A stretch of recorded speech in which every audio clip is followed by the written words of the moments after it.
إن الحمد لله نحمده ونستعينه ونستغفره ونعوذ بالله من شرور أنفسنا ومن سيئات أعمالنا من يهده الله فلا مضل له ومن يضلل فلا هادي له وأشهد أن لا إله إلا الله وأشهد أن محمدا عبده ورسوله يا أيها الذين آمنوا اتقوا الله حق تقاته ولا تموتن إلا وأنتم مسلمون يا أيها الناس اتقوا ربكم الذي خلقكم من نفس واحدة وخلق منها زوجها وبث منهما رجالا كثيرا ونساء واتقوا الله الذي تساءلون به والأرحام إن الله كان عليكم رقيبا يا أيها الذين آمنوا اتقوا الله وقولوا قولا سديدا يصلح لكم أعمالكم ويغفر لكم ذنوبكم ومن يطع الله ورسوله فقد فاز فوزا عظيما أما بعد فإن خير الحديث كتاب الله وخير الهدي هدي محمد صلى الله عليه وسلم وشر الأمور محدثاتها وكل محدثة بدعة وكل بدعة ضلالة وكل ضلالة في النار فأعوذ بالله من الشيطان الرجيم بسم الله الرحمن الرحيم قد أفلح المؤمنون الذين هم في صلاتهم خاشعون والذين هم عن اللغو معرضون والذين هم للزكاة فاعلون والذين هم لفروجهم حافظون إلا على أزواجهم أو ما ملكت أيمانهم فإنهم غير ملومين فمن ابتغى وراء ذلك فأولئك هم العادون والذين هم لأماناتهم وعهدهم راعون والذين هم على صلواتهم يحافظون أولئك هم الوارثون الذين يرثون الفردوس هم فيها خالدون. حاضرین جمعہ، بزرگوں، دوستوں، ملت اسلامیہ کی ماؤں اور بہنوں، عزیز بچوں، بچیوں، خطبہ مسنونہ کے بعد سورہ مؤمنون کی ابتدائی 11 آیتیں آپ کے سامنے تلاوت کی گئی ہیں۔ سورہ مؤمنون 18واں پارہ جہاں سے شروع ہوتا ہے، یعنی 18ویں پارے کی پہلی سورت کا پہلا صفحہ اور پہلے صفحے کی سب سے پہلی 11 آیتیں ہیں یہ سورۃ المؤمنون، جس کو اردو میں سورہ مؤمنون کے نام سے ہم جانتے ہیں۔ یہ سورت مکی ہے۔ اس سورت میں 118 آیتیں ہیں اور کل 6 رکوع ہیں، یعنی چھوٹی سی سورت ہے۔ آئیے ان 11 آیات کا ہم ترجمہ دیکھ لیتے ہیں، اس کے بعد مختصر معنی مفہوم اور اس کے فائدے جانیں گے انشاءاللہ۔ قد افلح المؤمنون، مومن حضرات کامیاب ہو گئے، ایمان لانے والے کامیاب ہو گئے۔ جیسا کہ بتایا گیا کہ یہ آیتیں یا یہ سورت بلکہ مکی ہے، یعنی یہ آیتیں اور یہ سورت ایک ایسے دور اور ایسے وقت میں نازل ہوئی جہاں کفار اور مشرکین کے پاس ایمان کے علاوہ سب کچھ تھا، دولت تھی، حکومت تھی، طاقت تھی، افراد تھے اور خوشحالی اور ترقی بھی تھی، اور ایمان والے اکثر یا تو غریب تھے، جو تھے بھی مالدار تو ایمان کی پاداش میں انہیں اولاد سے، مال سے محروم کر دیا گیا تھا، یعنی ایمان والوں کی اکثر حالت خستہ تھی۔ ایک ایسے دور میں کفار کو یہ بتایا گیا کہ جس چیز کو تم خوشحالی اور ترقی سمجھ رہے ہو وہ خوشحالی اور ترقی نہیں ہے، بلکہ خوشحالی اور ترقی دوسری چیز ہے۔ اور دوسری جانب ایمان لانے والوں کو یہ دلاسا دیا گیا کہ یہ خوشحالی اور ترقی، کل سکون اور کل اطمینان اور زندگی کی راحت، چین اور سکون یہی نہیں ہے، بلکہ اس سے آگے بڑھ کر کے بھی ایک چیز ہے اور وہ ہے ایمان۔ جو ایمان لے آیا، جس نے لا الہ الا اللہ محمد رسول اللہ کا اقرار کر لیا اور اس کے تقاضوں پر عمل کر لیا، وہ کامیاب ہے حقیقی معنوں میں۔ تو پہلی چیز بتائی گئی کہ ایمان لانے والے کامیاب ہیں۔ اب حقیقی کامیاب کون لوگ ہیں، ان کی کچھ صفتیں اور خوبیاں بتلائی گئی کہ یہ خوبیاں ان کے اندر ہوتی ہیں یا ہونی چاہیے یا ایک ایمان والے کو پیدا کرنی چاہیے وہ عادتیں اور وہ خوبیاں۔ پہلی چیز جو اللہ رب العالمین نے بتائی کہ ایک مومن کی کامیابی کے لیے بہت ساری چیزیں ہو سکتی ہیں، لیکن پہلی اور اولیت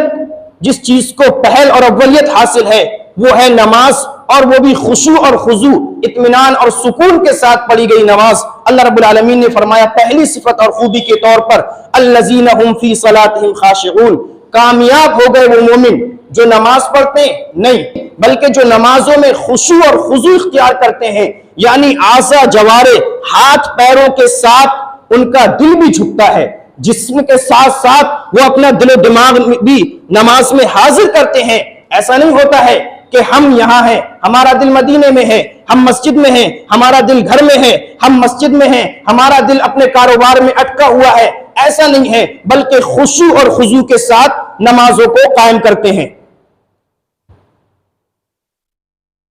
خشوع اور خضوع کی کیا اہمیت اور فضیلت ہے، ایک حدیث بخاری اور مسلم کی دیکھ لیتے ہیں۔ آیات کے ترجمے کے ساتھ ساتھ مختصر معنی مفہوم سمجھتے چلیں تو بہتر ہوگا۔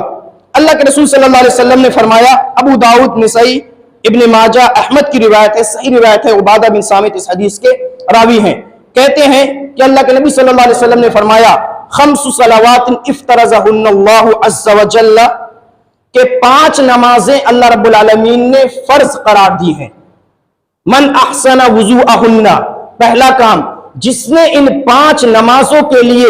اچھے طریقے سے وضو کیا، کوئی جگہ خشک نہ رہ جائے، ہر عضو جو وضو میں شامل ہے وہ دھل جائے، یا جس چیز کا مسح ہے وہ مس اطمینان اور سکون کے ساتھ ہو جائے، تو جس نے اچھے طریقے سے وضو کیا،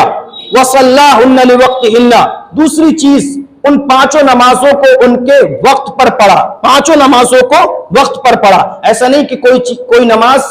وقت پر پڑھ لی اور کوئی غیر وقت پر پڑھ لی، 5 نمازوں کو وقت پر پڑھا۔ تیسری چیز وَأَتَمَّ رُكُوعَهُنَّ وَخُشُوعَهُنَّ، اور جس شخص نے، جس مومن نے ان 5 نمازوں کے لیے اچھے طریقے سے رکوع کیا، مکمل رکوع سجود اس کے تمام ارکان کی ادائیگی کے ساتھ نمازوں کو پڑھا اور خشوع اور خضوع اختیار کیا، یعنی جو میں نے کہا کہ نماز میں اعضاء جوارے جسم اور ہاتھ پیر جھکنے کے ساتھ ساتھ دل بھی جھکے، دل بھی لگے، اور جسم کے ساتھ ساتھ ہمارا دل و دماغ بھی مسجد میں اور اللہ کی نماز میں حاضر ہو۔ اور اگر ایک لفظ میں کہہ دیا جائے کہ نماز کیسی ہو تو یہ کہا جائے گا حدیث رسول کی روشنی میں کہ اس نماز میں احسان ہو۔ اللہ کے رسول صلی اللہ علیہ وسلم نے فرمایا کہ تم نماز ایسے پڑھو گویا اللہ کو تم دیکھ رہے ہو، یا یہ خیال نہ آ سکے تو یہ تو خیال ہمیشہ رہے کہ اللہ ہمیں دیکھ رہا ہے، ہماری ایک ایک حرکت و نقل دیکھ رہا ہے کہ ہم نماز میں کھڑے ہیں، ہمارا ہاتھ بالوں کی طرف ہے، ہم نماز میں کھڑے ہیں، ہمارا ہاتھ کپڑوں کی طرف ہے، ہم نماز میں کھڑے ہیں، ہمارا جسم تو یہاں ہے، ہمارا دل کہیں اور ہے۔ ان تمام چیزوں کا خیال ہمیں رکھنا چاہیے اور یہ سمجھنا چاہیے کہ اگر ایسا ہم کر رہے ہیں تو بندے خیال رکھیں نہ رکھیں، امام صاحب کو دکھے نہ دکھے، لیکن اللہ ہماری ایک ایک حرکت اور ایک ایک نقل پر نظر رکھے ہوئے ہے اور علم میں ہے اس کے۔ تو 3 چیزیں ہیں 5 نمازوں کے لیے، اچھے طریقے سے وضو، وقت پر نماز اور تمام ارکان اور خشوع خضوع کے ساتھ نماز ادا کرنا۔ اس کا فائدہ اور اس کا حاصل کیا ہوگا؟ کان لہ علی اللہ عہد ان یغفر لہ، اللہ کے رسول صلی اللہ علیہ وسلم نے یہ کہا کہ جس نے ان 5 نمازوں کو 3 چیزوں کے ساتھ ادا کر لیا تو کان لہ علی اللہ عہد ان یغفر لہ، اللہ کا یہ ذمہ بن جاتا ہے، یعنی اللہ نے اپنے اوپر یہ واجب کر لیا ہے ان یغفر لہ کہ ایسے شخص کو اللہ رب العالمین بخش دے، معاف کر دے۔ اور آگے اللہ کے رسول صلی اللہ علیہ وسلم نے فرمایا وَمَن لَّمْ يَفْعَلْ فَلَيْسَ لَهُ عَلَى اللَّهِ عَهْدٌ إِن شَاءَ غَفَرَ لَهُ وَإِن شَاءَ عَذَّبَ وَمَن لَّمْ يَفْعَلْ، کہ جو ایسا نہ کرے تو اللہ کا کوئی ذمہ نہیں ہے، ان شاء غفر لہ، اگر چاہے گا تو اللہ رب العالمین معاف کر دے گا، کہ کم سے کم نماز نہ پڑھنے والوں کی طرح تو یہ نہیں ہے، اس نے ایک فریضہ ادا کر لیا ہے اور ایک فریضے کی ادائیگی بہر صورت ہو گئی ہے، چاہے گا تو اس فرض ادا کرنے کی بنیاد پر اللہ رب العالمین معاف کر دے گا۔ وَإِن شَاءَ عَذَّبَ، اور اگر چاہے گا تو عذاب بھی دے گا، ہائے مسجد میں حاضری بھی ہو, نماز میں پورا وقت بھی ہم لگائیں اور ہماری نماز قبول بھی نہ ہو بلکہ اس پر عذاب ہو جائے, یہ بڑی محرومی اور بدقسمتی کی بات ہوگی. تو اللہ کے رسول صلی اللہ علیہ وسلم نے فرمایا کہ خشوع خضوع کے ساتھ اور توجہ کے ساتھ نماز پڑھنا ضروری ہے. دوسری صفت مومنوں کی بتلائی گئی, والذین هم عن اللغو معرضون. مومن وہ لوگ ہیں جو لغو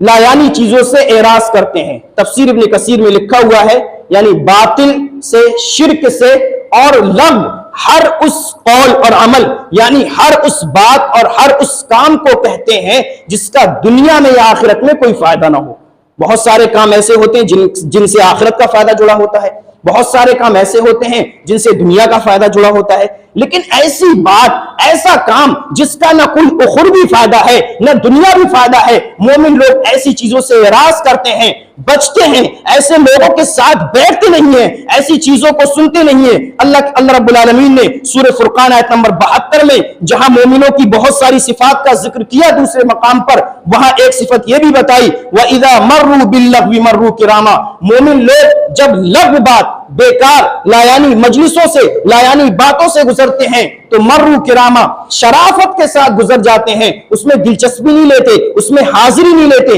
اس میں شرکت نہیں کرتے, اس میں تعاون اور مدد نہیں دیتے. اور ایک جگہ اللہ رب العالمین نے فرمایا وَإِذَا سَمِعُوا اللَّغْوَ أَعْرَضُوا عَنْهُ. مومن لوگ جب لغو, بیکار کی چیزوں کو دیکھتے ہیں, سنتے ہیں, أَعْرَضُوا عَنْهُ, اس سے منہ موڑ لیتے ہیں. تو لایانی چیزوں میں ہمیں اور آپ کو دلچسپی نہیں لینا چاہیے. اسی طریقے سے اللہ رب العالمین نے تیسری صفت مومنوں کی بتائی, والذین هم للزکاۃ فاعلون, کہ مومن وہ لوگ ہیں جو زکوٰۃ کو ادا کرنے والے ہیں یا زکوٰۃ پر عمل کرنے والے ہیں. زکوٰۃ کا معنی جیسا کہ ہم اور آپ سنتے رہتے ہیں رمضان میں اور غیر رمضان میں بھی, کہ زکوٰۃ کا معنی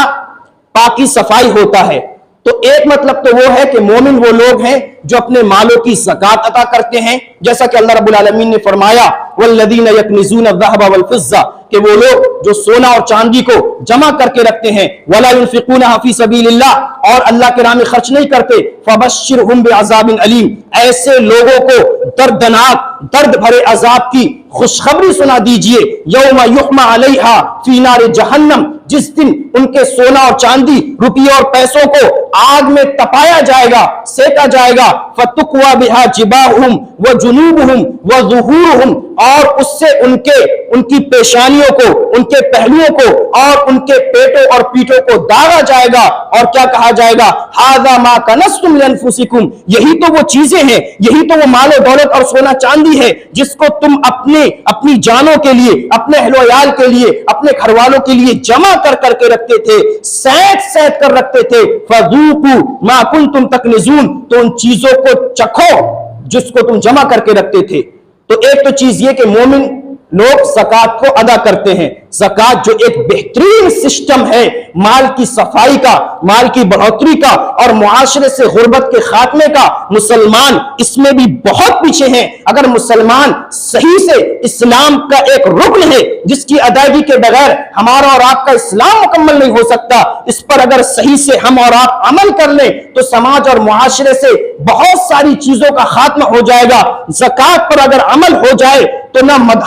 ہمیں اپنے مدرسے کے لیے دوسری جگہ جانا پڑے گا, نہ ہمیں ہمارے غریبوں کو دوسروں کے سامنے ہاتھ پھیلانا پڑے گا. اگر صدقہ اور زکوٰۃ ہم اپنے مال اور دولت کا نکالنے لگے تو ہمارے معاشرے سے غربت, افلاس اور بیچارگی اور یتیمی کا ایک طریقے سے خاتمہ ہو جائے گا, اور ان چیزوں کو بہت سی آسانی ملے گی. تو زکوٰۃ ادا کرتے ہیں. دوسرا معنی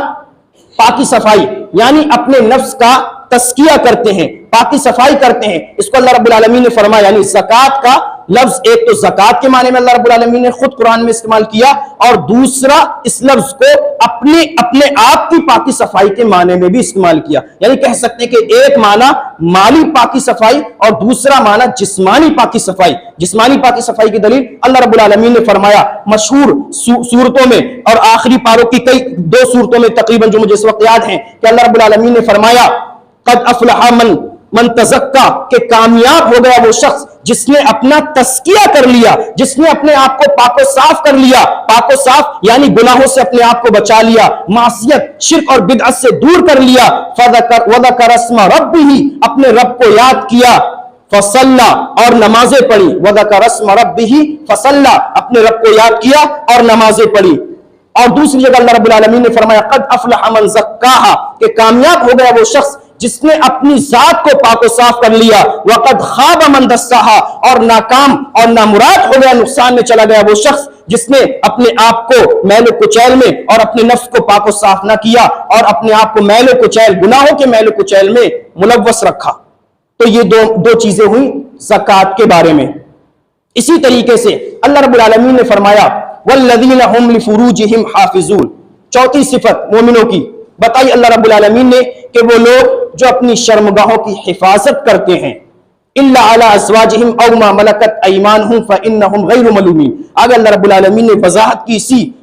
صورت میں اور آگے کی آیتوں میں کہ اپنی شرمگاہوں کو یا تو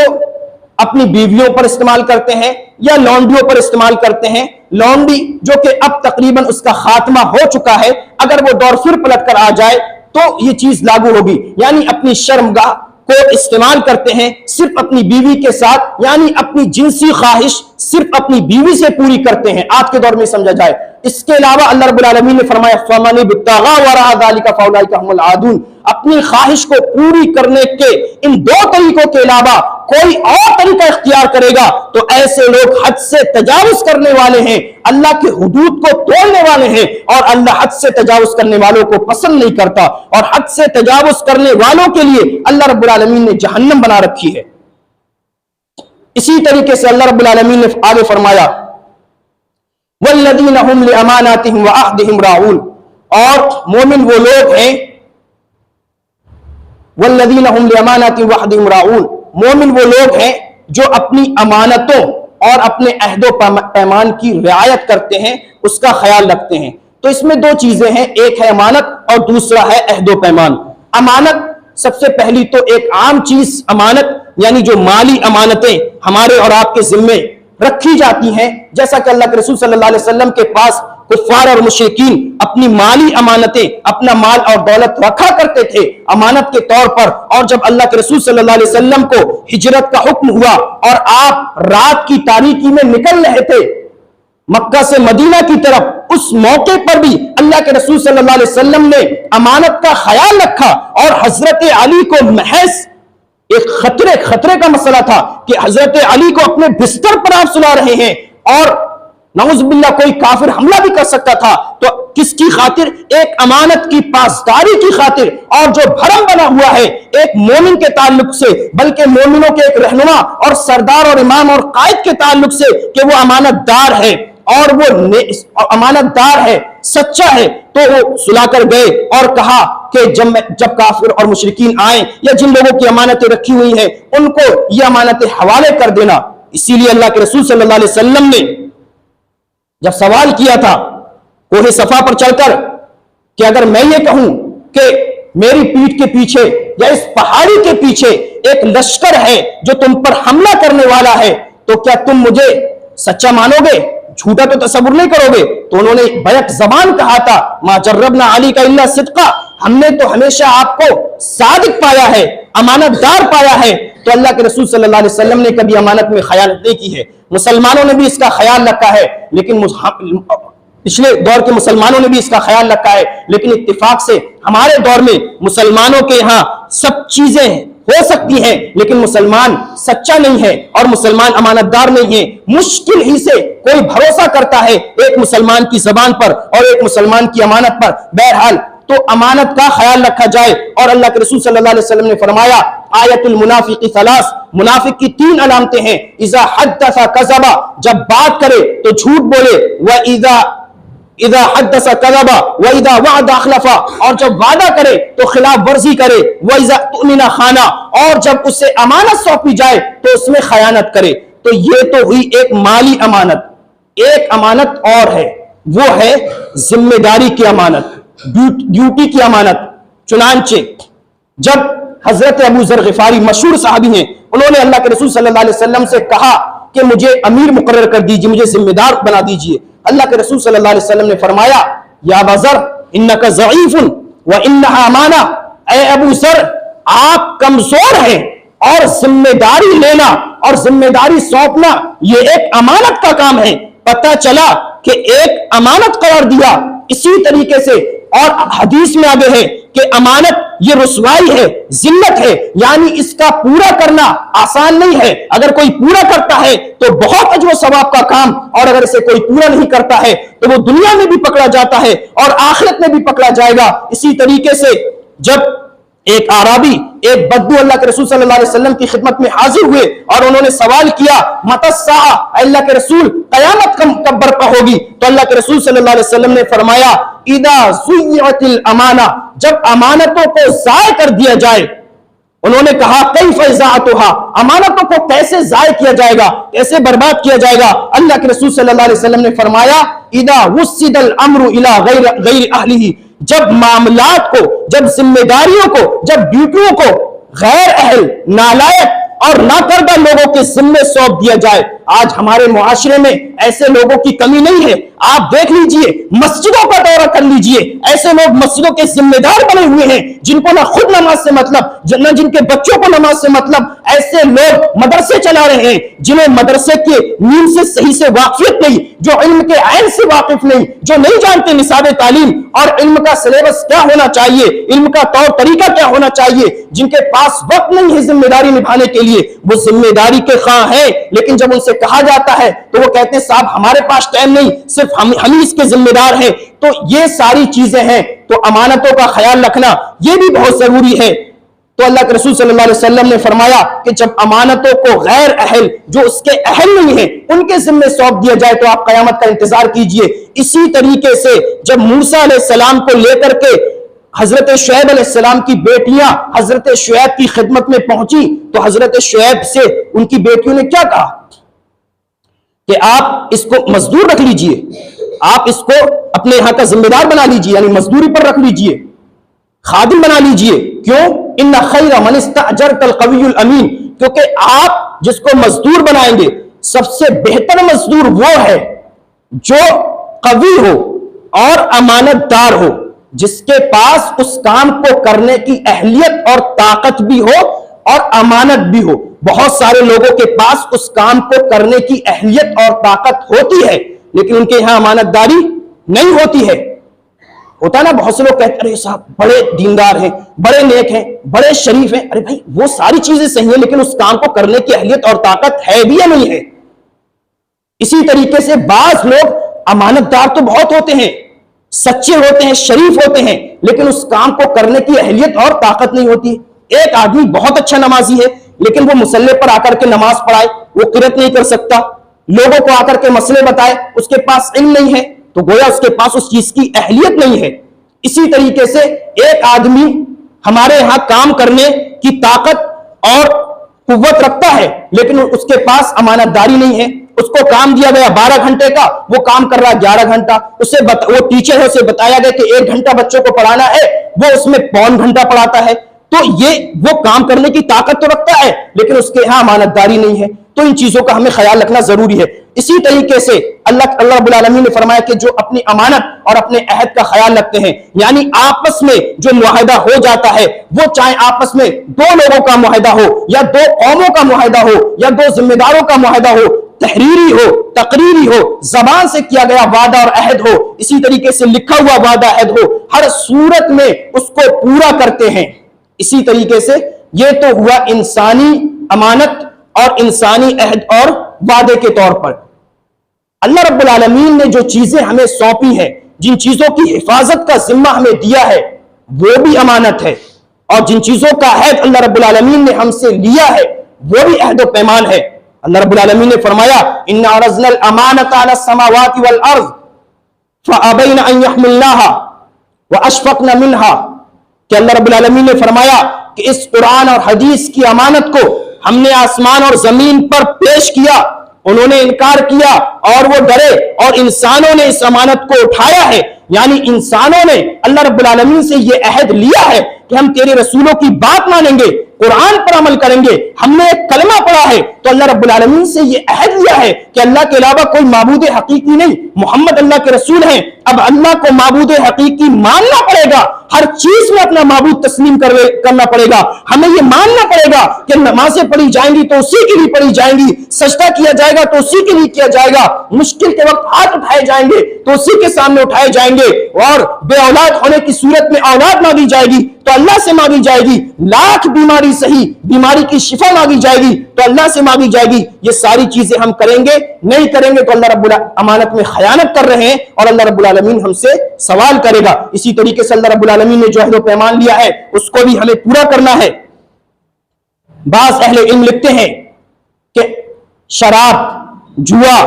اور والدین کی نافرمانی، سود، یہ بڑے بڑے گناہ ہیں، لیکن اللہ رب العالمین نے ان گناہوں پر اتنی سزائیں ذکر نہیں کی ہیں قرآن میں جتنی سزا امانت کی خیانت اور عہد و پیمان کے توڑنے پر بیان کی ہے۔ اللہ رب العالمین نے سورہ آل عمران آیت نمبر 77 میں ارشاد فرمایا، ان الذین یشترون بعہد اللہ وایمانہم ثمنا قلیلا، بے شک وہ لوگ جو اللہ کے عہد کو اور اس کی امانتوں کو اور اس کے وعدوں کو تھوڑی سی پونجی میں خریدتے ہیں، یعنی ذرا سی دنیاوی لالچ میں ان چیزوں کا خیال نہیں کرتے ہیں، اللہ کے عہد کا اور اللہ کی امانت کا، تو اللہ رب العالمین نے ان کے لیے کیا سزا تیار کر رکھی ہے؟ اللہ رب العالمین نے فرمایا کہ ولا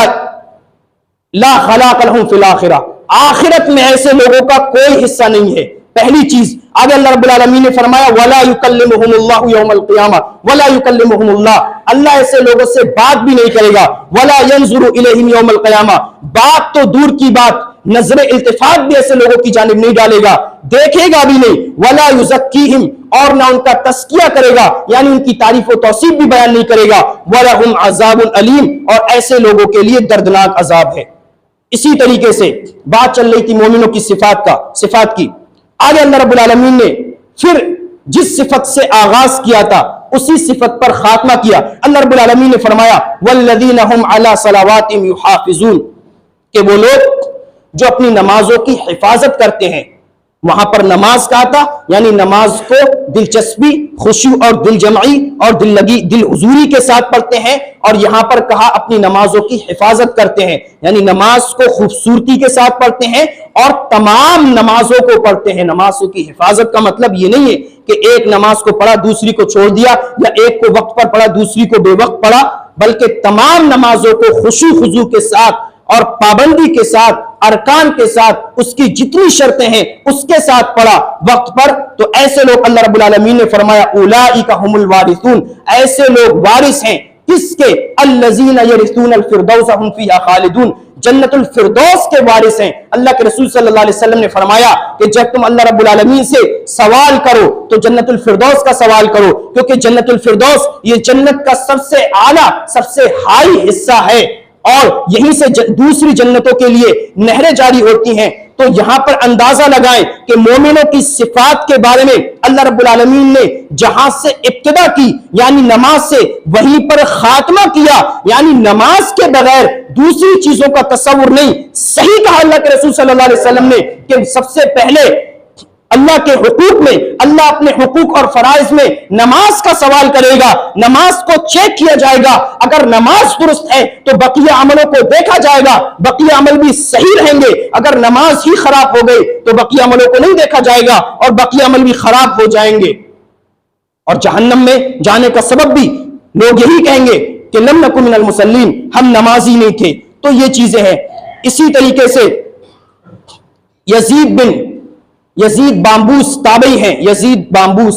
کہتے ہیں قلنا لعائشہ، ہم نے عائشہ رضی اللہ تعالی عنہ اللہ کے رسول صلی اللہ علیہ وسلم کی دوسری سب سے چہتی پیاری بیوی، ان سے کہا یا ام المؤمنین، اے ام المؤمنین، مؤمنوں کی ماں، کیف کان خلق رسول اللہ صلی اللہ علیہ وسلم، اللہ کے رسول صلی اللہ علیہ وسلم کے اخلاق کیسے تھے؟ قالت کان خلق رسول اللہ صلی اللہ علیہ وسلم القرآن، انہوں نے کہا اللہ کے رسول صلی اللہ علیہ وسلم کے اخلاق قرآن تھے۔ آپ نے قرآن نہیں پڑھا، جو کچھ قرآن میں لکھا ہے، جو بھی صفتیں مومنوں کی بتلائی ہیں، وہ تمام یعنی اللہ کے رسول صلی اللہ علیہ وسلم قرآن کی عملی تصویر تھے۔ قرآن میں جو لکھا ہوا ہے اگر اس کو دیکھنا ہے کہ وہ کیسے عمل میں لانا ہے تو اللہ کے رسول صلی اللہ علیہ وسلم کو دیکھ لیجئے۔ اور اس کے بعد وہ کہتے ہیں کہ حضرت عائشہ نے فَقَرَأَتْ قَدْ أَفْلَحَ الْمُؤْمِنُونَ حَتَّى انْتَهَتْ وَالَّذِينَ هُمْ عَلَى صَلَوَاتِهِمْ يُحَافِظُونَ کہ حضرت عائشہ نے یہ ابتدائی 10 آیتیں پڑھی اور قالت هَكَذَا خُلُقُ رسول اللہ صلی اللہ علیہ وسلم، اور انہوں نے کہا کہ اللہ کے رسول صلی اللہ علیہ وسلم کے اخلاق ایسے تھے۔ ہم بھی قرآن پڑھتے ہیں، ہم بھی نمازوں میں قرآن سنتے ہیں، ہمارے سامنے بھی مومنوں کی صفات کا بیان ہوتا ہے، کافروں کی خرابیوں کا بیان ہوتا ہے، لیکن ہمارے ہاں نہ مومنوں کی صفات ہیں نہ کافروں کی خرابیوں سے دوری ہے۔ تو ہم اپنے اندر قرآن کی یہ چیزیں پیدا کریں جو پیدا کی گئی۔ تو اس سورت کی آیتوں میں بنیادی طور پر 4 باتیں ہمیں بتلائی گئی۔ پہلی بات یہ ہے کہ جو ان چیزوں کو اپنا لے گا جو آپ کے سامنے بیان ہوئی، وہ دنیا اور آخرت دونوں جگہ کامیاب ہوگا، چاہے وہ کسی ملک، کسی قوم اور کسی نسل کا ہو۔ دوسری چیز یہ بتائی گئی کہ کامیابی جو ہم سمجھتے ہیں نا کہ ہم توحید والے ہیں، ہم شرک نہیں کرتے ہیں تو ہم کامیاب ہوں گے، ان آیتوں سے پتہ چلا کہ کامیابی کا دار و مدار نہ صرف ایمان پر ہے اور نہ صرف اخلاق و اعمال پر ہے۔ یعنی کسی نے لا الہ الا اللہ محمد رسول اللہ کہہ لیا، اب وہ اخلاق و اعمال کا خیال نہ رکھے، ان کے تقاضوں پر کھڑا نہ اترے، تو ایسا شخص بھی کامیاب نہیں ہے، نہ دنیا میں نہ آخرت میں۔ اسی طریقے سے کسی کے ہاں ایمان نام کی چیز نہیں ہے، اس کے ہاں اخلاق اور اعمال تمام ہو تو ایسا شخص بھی کامیاب نہیں ہے۔ یعنی کامیابی کا دار و مدار اخلاق اور اعمال کے ساتھ ساتھ ایمان پر بھی ہے۔ اسی طریقے سے تیسری چیز کہ فلاح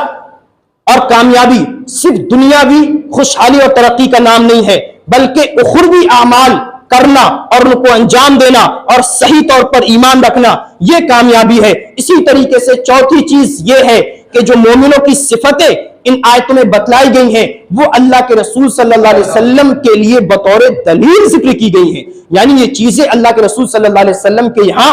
بدرجہ اتم موجود تھی، اسی لیے تو حضرت عائشہ نے کہا کہ کیا آپ نے قرآن نہیں پڑھا، اور انہوں نے بھی قرآن کی 10 آیتیں بطور مثال ذکر کی کہ ان آیتوں میں جو کچھ بیان ہوا ہے وہ اللہ کے رسول صلی اللہ علیہ وسلم کا اخلاق تھا۔ اللہ رب العالمین سے دعا ہے کہ اللہ رب العالمین ہمیں قرآن کریم کا زیادہ سے زیادہ مطالعہ کرنے کی توفیق دے۔ اللہ رب العالمین ہمیں قرآن کا عملی نمونہ بننے کی توفیق دے۔ اللہ رب العالمین ہم میں جو بیمار ہیں انہیں شفائے کاملہ عاجلہ سے سرفراز فرمائے،